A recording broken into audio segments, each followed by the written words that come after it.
Assalamualaikum warahmatullahi wabarakatuh. Halo semuanya. Jadi, saya dan kelompok saya dari kelas 03 SMJM 017 yaitu Ita Dawaliyah, Kalebi Daily, dan Rika Febrianti ingin menjelaskan tentang pokok bahasan ukuran tendensial data tunggal.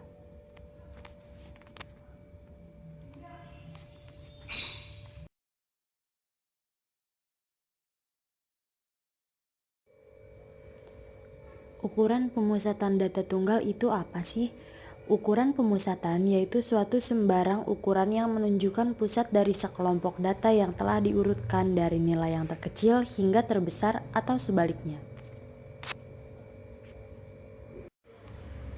Terdapat beberapa ukuran pemusatan yang paling sering digunakan, ada 3 yaitu mean, median, dan modus.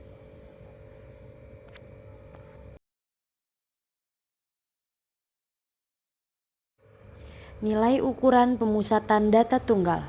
Mean. Mean merupakan nilai rata-rata suatu data. Nilai rata-rata dihasilkan dari pembagian antara jumlah nilai keseluruhan dengan banyaknya data yang diolah. Rumusnya, X sama dengan nilai rata-rata sigma XI nilai data ke I per N banyaknya data.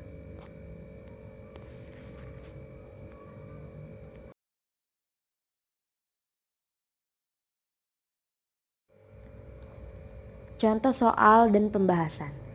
Hitung mean dari data berikut ini, 2, 3, 3, dan 4. Diketahui X1 sama dengan 2, X2 sama dengan 3, X3 sama dengan 3, X4 sama dengan 4, N sama dengan 4. Ditanya X atau nilai rata-rata. Rumusnya, X atau nilai rata-rata sigma XI dibagi N sama dengan nilai rata-rata 2 ditambah 3 ditambah 3 ditambah 4 dibagi 4. Jawabannya 12 dibagi 4 sama dengan 3.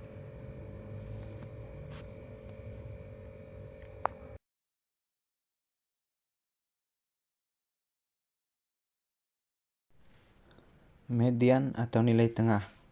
Pengertian median yaitu nilai tengah pada data yang telah diurutkan. Median disimbolkan dengan mi dan rumusnya terbagi menjadi 2. Ketika data berjumlah ganjil, nilai median berada di tengah, namun apabila jumlah data genap, maka nilai median adalah 2 data yang berada di tengah kemudian dibagi 2.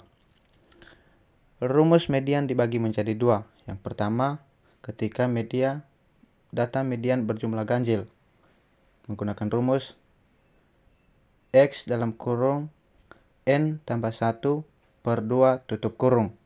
Dan ketika median genap memiliki rumus 1 per 2 buka kurung X buka kurung N per 2 tutup kurung ditambah N per 2 ditambah 1 tutup kurung.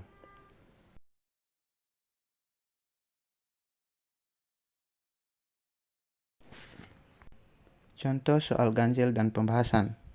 Hitung median dari data 9, 1, 3, 7, 5. Langkah pertama, urutkan data tersebut dari yang terkecil hingga yang terbesar. Kemudian masukkan ke dalam rumus median sama dengan X dalam kurung N plus 1 per 2. Median sama dengan X dalam kurung N tambah 1 per 2. Median sama dengan X 5 tambah 1 per 2 sama dengan X 6 per 2 sama dengan X 3. Maka median dari data di atas adalah 5.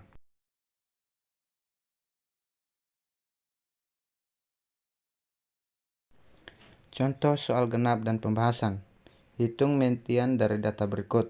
4, 8, 6, 2. Pertama, urutkan data 4, 8, 6, 2 dari yang terkecil hingga terbesar menjadi 2, 4, 6, 8. Kemudian masukkan ke dalam rumus.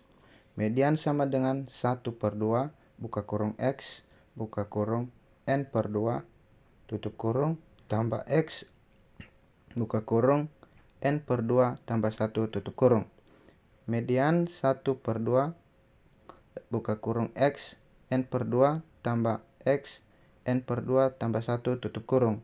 Median sama dengan 1/2 X buka kurung 4/2 tambah X buka kurung 4/2 tambah 1 tutup kurung sama dengan 1/2 X2 tambah X3. Median sama dengan 1/2 buka kurung 4 tambah 6 sama dengan 5. Yang berikutnya ada modus atau nilai yang sering muncul.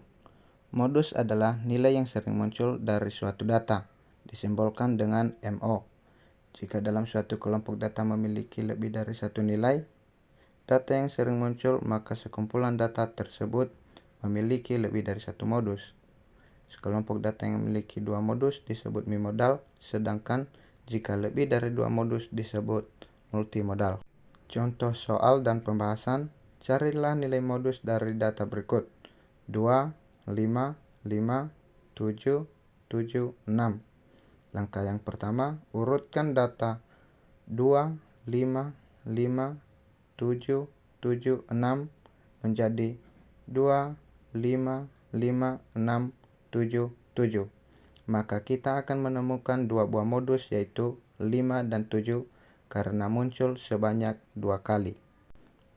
Modus dari data di atas ialah 5 dan 7.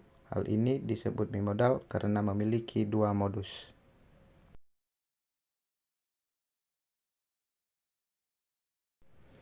Hubungan antara rata-rata, median, dan modus. Asimetris negatif. Jika rata-rata lebih kecil dari median dan median lebih kecil dari modus, maka kurva di distribusi frekuensi nilai rata-rata akan terletak di sebelah kiri, sedangkan median terletak di tengahnya dan modus sebelah kanan. Kurva di distribusi frekuensi yang terbentuk adalah mengenceng ke kiri atau kemencengan negatif. Asimetris positif. Jika rata-rata lebih besar dari median dan median lebih besar dari modus, maka kurva di distribusi frekuensi nilai rata-rata akan terletak di sebelah kanan, sedangkan median terletak di tengahnya dan modus di sebelah kiri. Kurva di distribusi frekuensi yang terbentuk adalah mengenceng kanan atau kemencengan positif.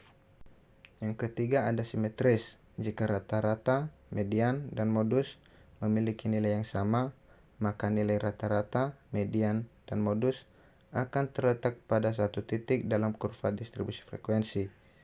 Kurva distribusi frekuensi tersebut akan terbentuk simetris.